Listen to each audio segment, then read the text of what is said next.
He was a man who couldn't find an English woman who caught up with his depressions, his paranoia, his lack of intellect, to be very crude about it. And Meghan gave him a safety net. The palace meeting was supposed to prevent a crisis. Instead, one refusal transformed a private disagreement into a confrontation that Charles could no longer ignore. William had delivered a direct warning, calm enough to sound almost procedural, but serious enough that everyone around the table understood the stakes. Camilla heard every word. Then, in a moment that stunned the room, she chose to proceed anyway. And the king's reaction changed everything. Before we go deeper into what this really means for the royal family, make sure to subscribe so you don't miss a single update. Charles had called the restricted family meeting at Buckingham Palace after weeks of friction over Camilla's involvement in decisions tied to William's future household and public duties. A royal household is the team of staff and advisors who support a senior royal's official work. The king wanted clarity before irritation hardened into conflict. William arrived controlled but wary. Camilla entered expecting resistance, yet she did not expect the future king to draw such a firm line. William chose his words carefully.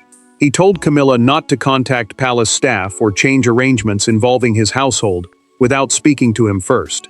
The prince was not asking for courtesy alone.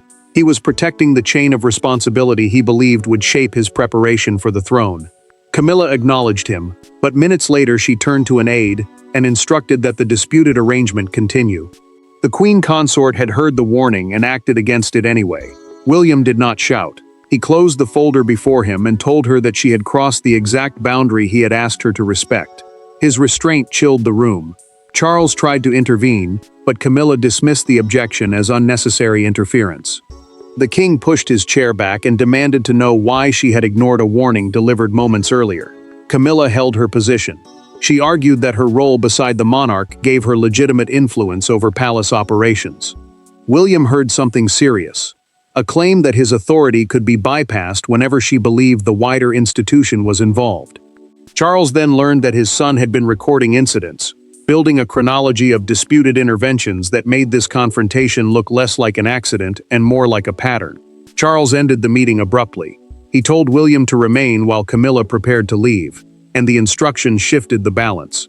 She understood that father and son were about to discuss the problem without her. The warning had been ignored, but now the king faced the harder choice: protect his wife's influence, or defend the authority of the heir who would one day inherit the crown.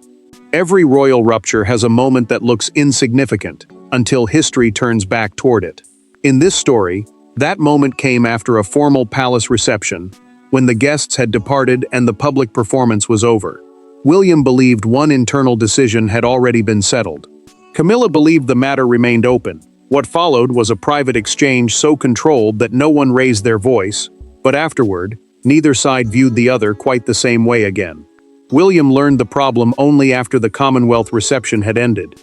The Commonwealth is an association of nations, many with ties to Britain, and its events carry diplomatic weight far beyond ceremony. One of the prince's household appointments had been delayed because Camilla had questioned the choice with palace staff. To him, that mattered, because the appointment involved people he trusted to help shape the working structure he would rely on as future king. William approached Camilla privately and asked one direct question: had she intervened? The queen consort did not deny it. She explained that the appointment could affect cooperation between royal households, and said she had raised concerns because she believed the consequences reached beyond his office. He listened without interrupting, but his restraint carried its own warning. She had every chance to speak to him first. Instead, she had gone around him. Camilla felt the accusation immediately. She told William she would not behave as though matters touching the wider monarchy were outside her concern. The prince answered that her opinion was not the issue. The problem was method. If she could alter decisions involving his team without consulting him, then any boundary around his future responsibilities could be weakened before he had even inherited them. William then made the request that would later define everything. He told Camilla not to give operational directions involving his household without speaking to him first. Operational directions meant practical instructions affecting staff, schedules, or internal decisions. She heard the words clearly: but her controlled response left him uncertain whether she accepted the limit or merely resented it. Charles did not learn the full story that night. The king was told only that there had been tension after the reception, and he treated it as another disagreement that would settle itself. When William later gave him a documented account of the conversation, however, the monarch understood how badly he had misread the warning signs. Charles closed the chronology and made his decision. No more secretaries. No more messages passed through aides. He summoned Camilla and William into the same room, because the next confrontation would happen face to face, and this time, neither of them would be allowed to hide behind procedure. The second meeting begins without ceremony. No extended briefing. No carefully staged introduction. Charles sits between two people who have already decided that the issue is larger than one disputed instruction. William wants a boundary acknowledged. Camilla wants her standing respected. The king wants the conflict stopped before it damages the family itself. But within minutes, restraint collapses, and one sentence from Charles leaves the room utterly silent. Charles dismisses the aides and waits until the door closes. He wants no secretaries, no advisors, and no convenient distance between the three of them. Palace protocol, meaning the rules governing royal business, has been stripped away because the dispute can no longer be treated as routine administration. The monarch wants truth, not choreography, because every delay now risks turning family resentment into institutional damage. William speaks first and keeps his voice level. The prince says he is not trying to reduce Camilla's standing or embarrass her. He wants one principle recognized: decisions involving his household must come through him, not around him. To the future king, that matters because authority learned in fragments can become authority weakened by habit, and he refuses to inherit a structure where his responsibilities are open to interference. Camilla turns toward William and pushes back. The queen consort tells him he has begun treating cooperation as interference whenever someone questions his preference. She says her role beside Charles cannot become decorative simply because the succession is moving closer. He answers that advice is welcome, but acting behind his back is not advice. The temperature shifts instantly. What had been procedural becomes painfully personal. Charles finally breaks. When Camilla says she would make the same decision again, the king strikes his palm against the table and says, "Enough." He tells her that repeating an action after a clear warning is not misunderstanding. It is defiance. She stiffens, and he does not soften the point. William remains silent, knowing the next words could permanently change the balance between them. William then offers to withdraw his complaint. The prince tells Charles that if his father believes he has overstepped, he will accept that judgment and leave the matter there. The move removes any excuse for delay. Camilla watches as the monarch makes the decision himself. William's operational authority over his own household will be respected for everyone. Camilla asks the question that changes the room. If William can draw firm boundaries around his responsibilities, what exactly remains under her influence? Charles does not answer at once. His silence cuts deeper than the argument, because the next phase is no longer about bad behavior. It is about where power truly sits inside a monarchy preparing for succession. Royal authority rarely changes hands in one dramatic ceremony. More often, it shifts quietly through access, responsibility, trust, and the simple question of who receives the final call. After the confrontation, Charles faces an uncomfortable truth. William is not simply his son demanding respect.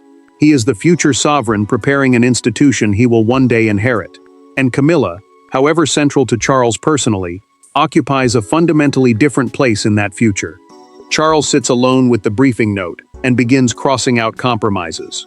A sovereign is the reigning monarch, the person who holds the crown's formal authority, and he still has the final say. Yet the king also knows William is carrying more responsibility for long-term planning, continuity, and the shape of the next reign. That overlap matters because blurred authority today can become open conflict tomorrow. Camilla receives the revised arrangement and reads it twice. The queen consort understands that her influence has always rested heavily on trust, proximity to Charles, and her position beside him. William's path is different.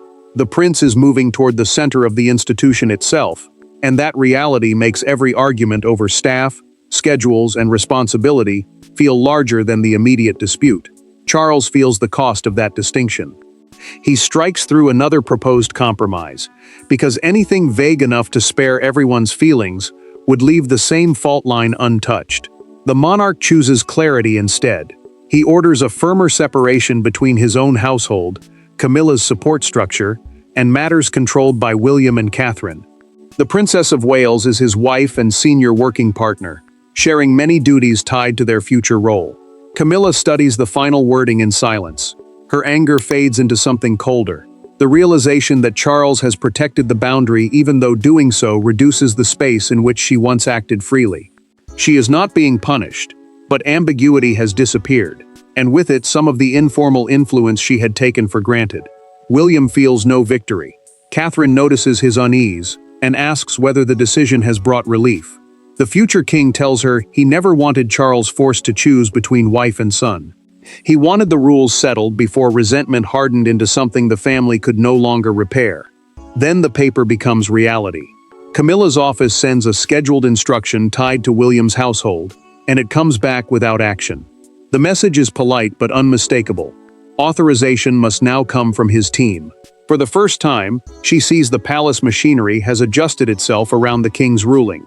The boundary has moved from private argument to daily practice, and Camilla is about to feel exactly what Charles' decision means. The first consequence arrives without shouting. That is what makes it sting. Camilla sends a routine request concerning an upcoming engagement connected to William's household, expecting the machinery of the palace to move as it always has. Instead, the instruction comes back. No scandalous language, no confrontation, just a courteous explanation that approval must now come from the prince's office. In that single returned message, the new balance of power becomes painfully real.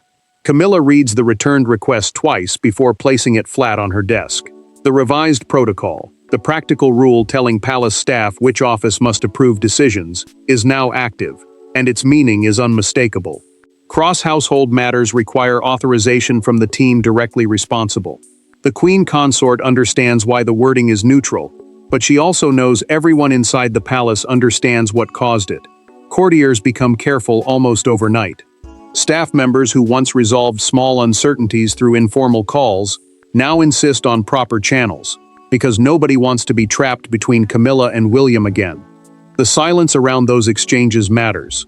It shows that Charles's ruling has moved beyond one argument and into the daily habits of the institution. Camilla asks her aide to leave. Once alone, she exhales sharply and stares at the closed door, absorbing what has changed. The Queen had not lost her title or her public role, but people were responding to her differently. Later, Charles finds her unusually withdrawn at dinner. She tells him he has made her look untrusted. The king answers that trust cannot mean allowing the same boundary to be crossed repeatedly. Camilla's hurt turns colder. She suggests stepping back from several engagements that overlap with William's responsibilities, saying perhaps distance would make everything simpler. Charles immediately hears what lies beneath the words. The monarch knows this is not surrender. It is pain, and for the first time he sees how deeply an institutional correction has entered their marriage. William then makes the move nobody expects.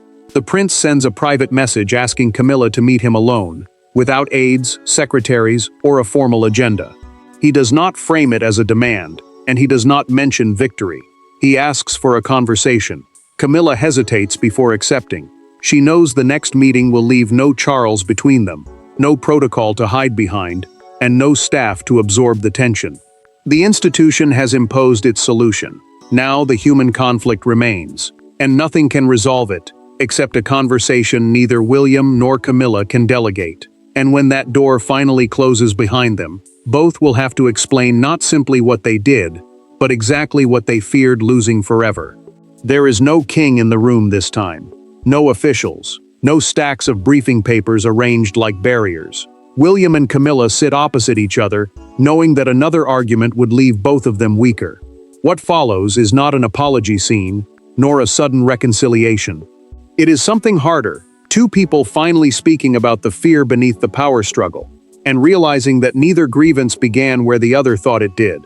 William speaks first because he requested the meeting.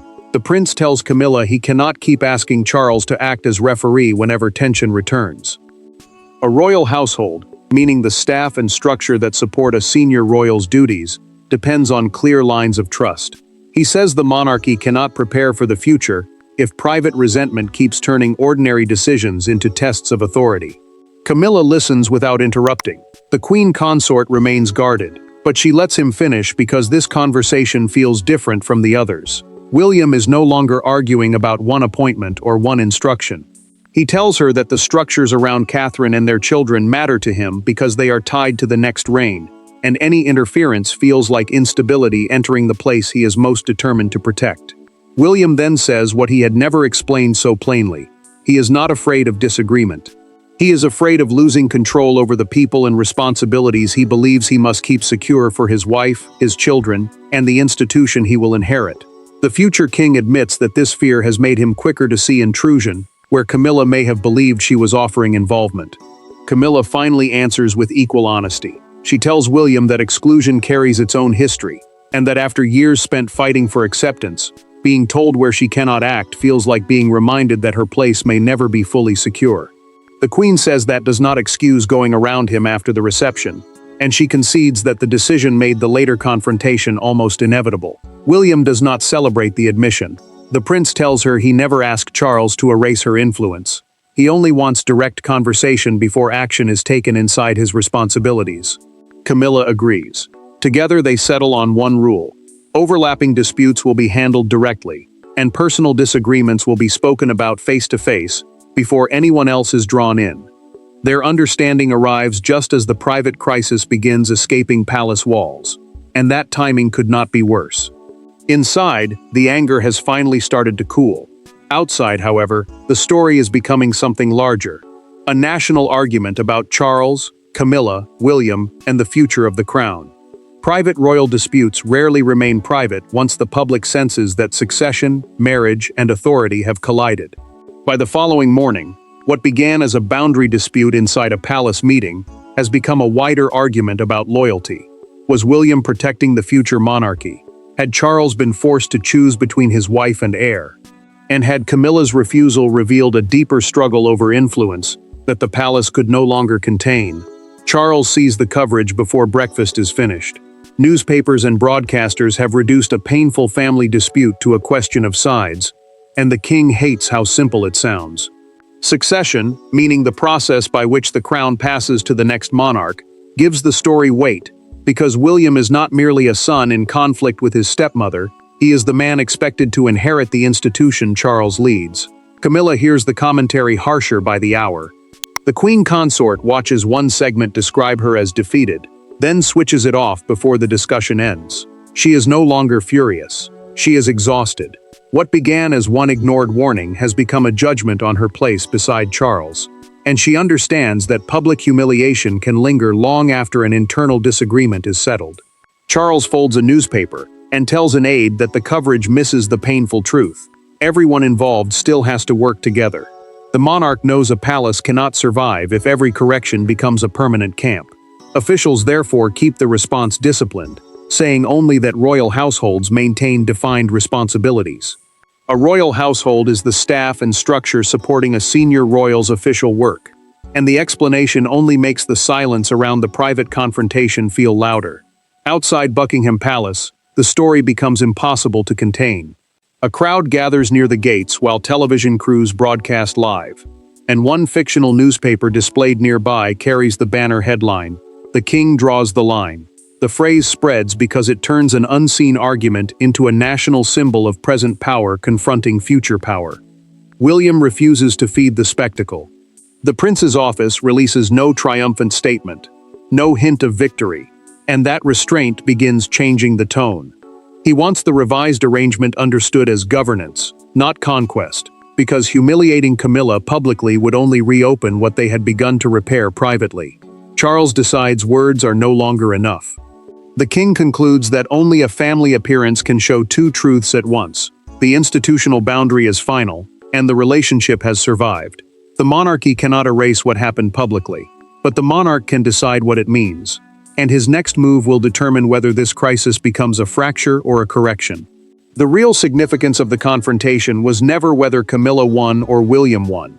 It was whether Charles could impose a boundary on someone he loved without destroying the relationship around it, and whether William could defend his future authority without turning the correction into revenge. By the time the family appears together again, the anger has not been magically erased, but something more important has changed. Everyone finally understands where the lines are. Charles makes the new arrangement permanent. The king keeps the clarified division of responsibilities firmly in place, meaning each royal household, the staff and advisors supporting a senior royal's official work, answers clearly to the person responsible for it. William retains authority over his own team. Camilla keeps her defined role beside the monarch, and overlapping decisions now require consultation. That matters because clarity prevents one personal dispute from becoming a lasting institutional weakness. Camilla meets Charles privately one final time. The Queen Consort listens as he explains that his fury came from being forced into an impossible position after she ignored a warning she had fully understood. She does not argue. Instead, she admits she should have spoken directly to William rather than test the boundary, and the confession finally gives the king what the earlier meetings could not: acknowledgement without another fight. William gives his father something equally important. The prince tells Charles that he never wanted Camilla diminished or publicly embarrassed.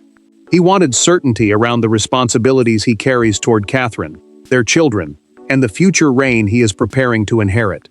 The future king refuses triumph, because winning the argument would mean very little if the family itself were left damaged beyond repair. Charles then brings the family together at their next fictional public engagement. The monarch arrives with Camilla, while William joins them without theatrical distance or visible hostility. A public engagement is an official appearance carried out as part of royal duty, and this one sends a simple message. The decision stands, but the relationship has survived. The final meaning is clear. Camilla leaves with less room for ambiguity, but not without dignity. William leaves with his boundary respected, but without revenge. Charles carries the heaviest burden, because kingship has required him to separate affection from authority and still preserve the family around both. The palace meeting began with a warning ignored and a king pushed into fury. It ended with the boundary settled, the future clarified, and the crown stronger for having faced the conflict instead of hiding from it. Thanks for watching. Please don't forget to like and subscribe, and we will see you in next one.